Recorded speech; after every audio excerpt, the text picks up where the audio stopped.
Allez, salut tout le monde les gens et bienvenue pour cet enfin bref, toujours sur le jeu Ryzen 2 pour cet épisode 20.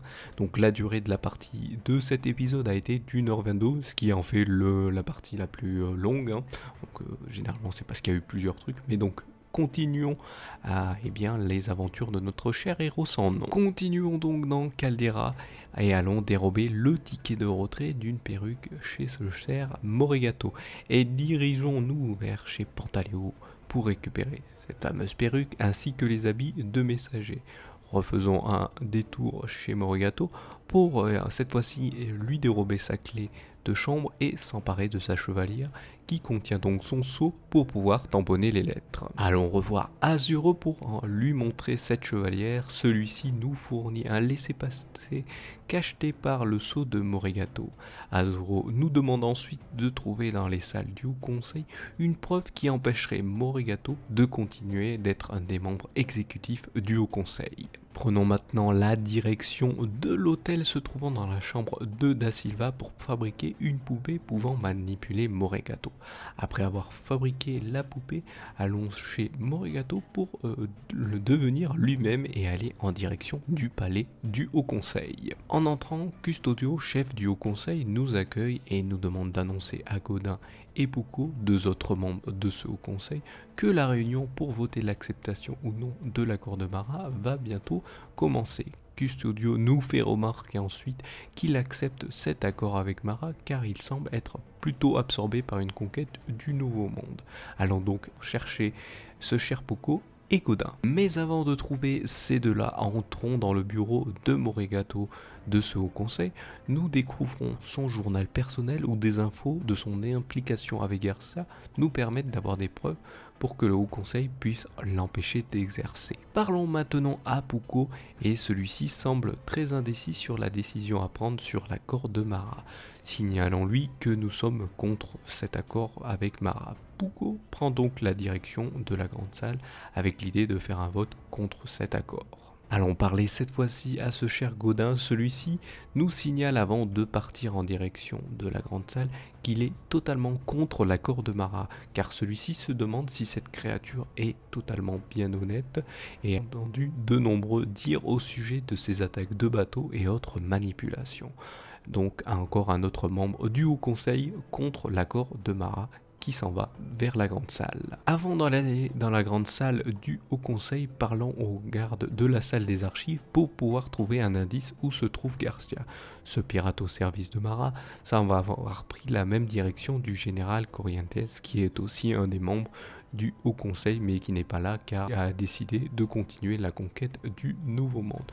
Ce qui sous-entend que Garcia apparemment veut tuer ce cher général. Cette archive indique que Corrientes est parti en direction du Temple du Feu se trouvant sur la baie de Mirakai. Après ces informations, allons retrouver les membres du Haut Conseil dans la grande salle. Custodio préside donc comme à son habitude cette réunion pour le vote au sujet de l'accord de Mara et donne en premier son vote. Il refuse de garder les artefacts car celui-ci n'aime pas la magie et préfère la continuation donc de la conquête du Nouveau Monde. Godin donne son refus et se demande pourquoi Mara veut ces artefacts. Quant à Pucco, celui-ci donne aussi son refus et précise que certains des paysans semblent avoir été attaqués par des sbires de Mara, posant une sérieuse question au sujet de son accord. Quant à Morigato, notre manipulation nous permet de refuser aussi l'offre, ce qui étonne Custodio, car Morigato est celui qui a bizarrement fait venir Garcia pour délibérer sur cet accord qui est maintenant refusé par 3 votes contre 1. Prenons donc maintenant les traits de notre cher héros sans nom pour aller parler à Azuro et lui donner les documents qui permettront de mettre un terme à la cupidité de Morigato. Et maintenant, retournons à notre navire pour prendre la direction de la baie de Mirakai. Avant de poser un pied-à-terre, parlons à Eldrick au sujet des gargouilles. Celui-ci nous demande de trouver les gargouilles de cette baie, Nous devons donc demander aux soldats de l'Inquisition s'ils ont vu de ces gargouilles. En descendant du bateau, Valdez, un des généraux des protecteurs, se méfie de nous mais comprend que nous sommes à la recherche de Garcia. Celui-ci nous signale qu'il a dû accoster pas loin car celui-ci a essuyé des tirs de canon des protecteurs après que Garcia ait apparemment essayé de les attaquer. Et celui-ci nous indique aussi qu'il a aperçu quelques gargouilles plus au sud de la baie et nous laisse enfin partir. Entrons dans la base des protecteurs qui n'est autre que le temple du feu laissé à l'abandon. À l'intérieur se trouve Mercutio, l'intendant de cette unité des protecteurs. Celui-ci semble avoir quelques problèmes de rationnement depuis l'attaque de Garcia et nous demande donc d'aller chercher des barils échoués sur la plage. Récupérons ces barils et ramenons-les à Mercutio qui nous récompense pour cette aide. Allons maintenant à la recherche des gargouilles, mais au détour d'un chemin, nous faisons la rencontre de Habib, un indigène de la baie de Mirakai, qui nous indique que son gibier a été volé par un pirate nommé Arlott, que nous recherchons depuis un moment car il est un des anciens membres de l'équipage de Barbe d'Acier et apparemment volé son journal de bord. Nous acceptons de l'aider et continuons à nous enfoncer dans la jungle. Au détour d'un pont, nous voyons au loin un feu de camp. En approchant un peu plus, nous faisons la rencontre de l'équipe de Harlock qui décide de nous attaquer. Après un long combat contre 3 pirates, nous interrogeons ce cher Harlock au sujet du journal personnel de Barbe d'Acier. Celui-ci semble nous dire qu'il l'a perdu et nous demande pourquoi nous le recherchons. Et il apprend avec ça la mort de ce cher Barbe d'Acier. Nous décidons de le laisser en vie et celui-ci nous propose un marché, celui de nous aider dans notre aventure pendant que lui nous indiquera où se trouve tel ou tel piège. Nous acceptons sa proposition et intégrons Harlock à notre équipage. Nous voilà donc avec un nouveau pirate à bord. Et nous voici arrivés à la fin de cet épisode. Je vous laisse maintenant en compagnie de la timelapse et de la musique et je vous retrouve juste après.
Nous voilà arrivés à la fin donc de cet épisode de cet enfin bref sur Risen de Darkwater, donc l'épisode 20 bien sûr.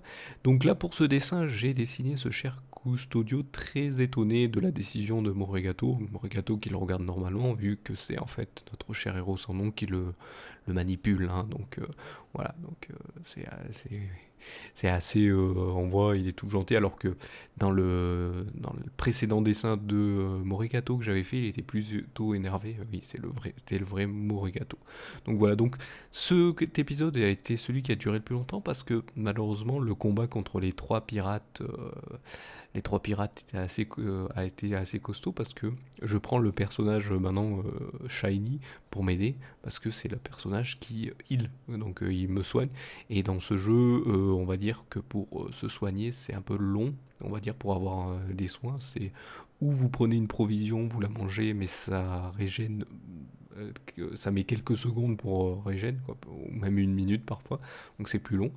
Ou si vous apprenez des améliorations via d'autres personnages, ça peut aider. Mais bon, voilà, c'est.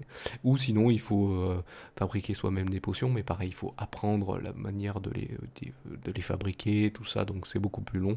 Donc pour faire le jeu, il y a de toute façon, plusieurs façons de eh bien, pouvoir se soigner, hein, dont Shiny, mais malheureusement pendant le combat, elle avait tendance à se faire malheureusement attaquer directement par les trois pirates, donc elle tombait vite fait à terre, et donc j'étais obligé de gérer ces trois pirates en même temps, ce qui a pris assez beaucoup de temps, parce que généralement le personnage, s'il se prend un coup, ça le bloque, et donc vous pouvez pas rattaquer derrière, vous pouvez pas remettre un coup, il faut toujours attendre que la personne fasse un coup, vous parez, hop, vous mettez un coup, parce que si vous prenez un coup, ça vous bloque, et c'est problématique.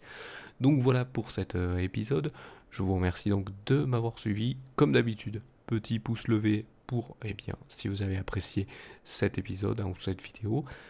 N'hésitez pas, bien sûr, à partager tout ça si vous aimez. Si vous êtes déjà abonné, eh ben, vous avez une petite cloche. Si vous n'êtes pas abonné, vous appuyez sur le bouton d'abonnement. Moi, si vous avez apprécié, si vous voulez découvrir les autres vidéos. Et après, vous appuyez sur la cloche, hein, juste après que vous ayez appuyé sur abonner. Ça vous permet d'avoir les notifications.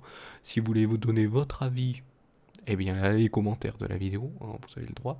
Et sinon, si vous voulez suivre le reste, hein, ce que je propose d'autre, eh bien, vous avez les réseaux sociaux. Donc voilà, je vous remercie donc de m'avoir suivi et je vous donne rendez-vous, eh bien, à une prochaine vidéo ou un prochain épisode. Allez, salut à tous.